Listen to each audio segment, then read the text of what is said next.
Macam kita ni susah nak masuk cerita akhirat. Kan? Baca Quran pasal syurga apa semua. Tetap cerita dunia. Sebab apa? Dunia kita dah biasa hidup dalam kesenangan. Nabi dan sahabat hidup dalam susah. Kemudian Allah cerita pula syurga. Lagi dia cinta akhirat. Allah kata hijrah senang dia nak tinggal. Abdurrahman bin Auf.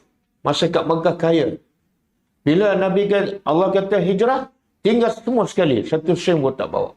Senang nak tinggal. Sebab apa? Dunia. Mereka bukan tak ada dunia. Tapi mereka ada dunia. Tapi dunia di tangan.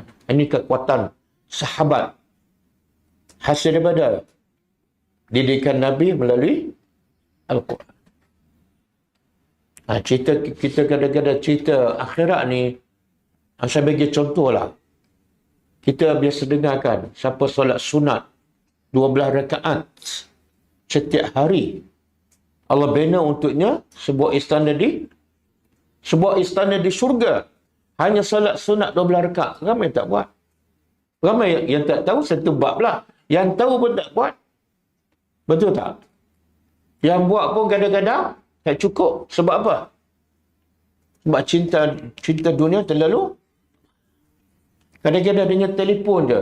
Dia sanggup tinggal terlepas istana di syurga. Sebab TikTok. Betul? Sebab kita dah terbiasa hidup. Oh, Allah kata sungai. Saya dah biasa sungai, Ustaz. Allah kata kebun. Saya dah biasa. Bapak saya pada kebun. Musangking lagi kan.